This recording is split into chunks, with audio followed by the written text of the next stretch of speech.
정부가 지방대학 중 경쟁력 있는 대학에 5년 동안 1,000억 원을 지원하는 글로컬 대학 신청이 마감됐습니다.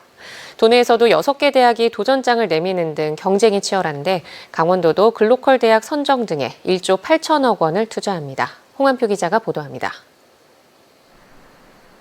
정부가 비수도권 대학을 상대로 글로컬 대학 육성 추진 방안을 밝혔습니다.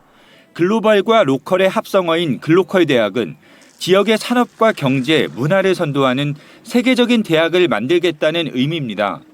교육부는 2026년까지 모두 30곳을 선정해 학교당 5년 동안 1,000억 원을 지원하며 당장 올해 9월에 10곳을 선정합니다. 강원대와 강릉 원주대는 1도 1국립대를 토대로 기획서를 제출했습니다. 서로 50회 이상 설명회를 진행하며 학령 인구 감소와 대학 재정의 어려움 등 현실적인 문제 해결을 위해 반드시 필요하다며 통합의 당위성을 설명했습니다.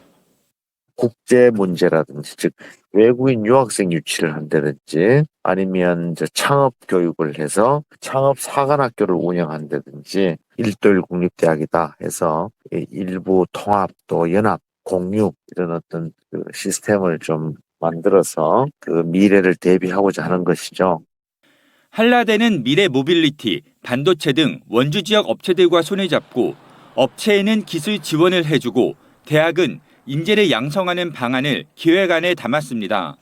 정부의 글로컬 대학 선정 평가 기준은 혁신성과 성과 관리, 지역적 특성 3가지, 산학 협력의 중심축 역할과 대학 안팎의 경계를 허무는 혁신성이 중요합니다. 그래서 대학들이 통합하거나 산업체와의 연계에 공을 들이고 있습니다.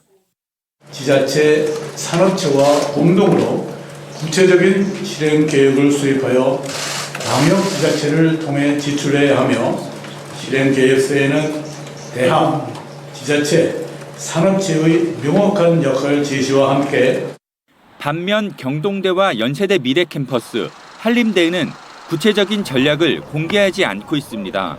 이번에 탈락하더라도 향후 보완에 재도전에 나설 계획이어서 전략 노출 등을 우려하고 있습니다.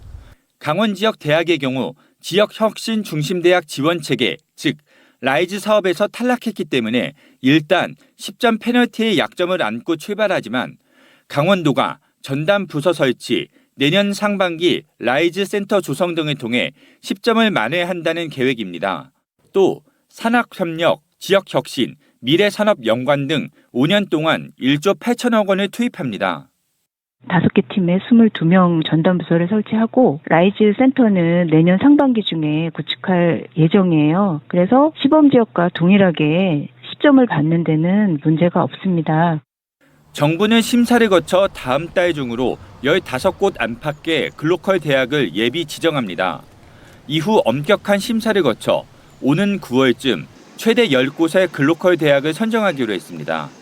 MBC 뉴스 홍한표입니다.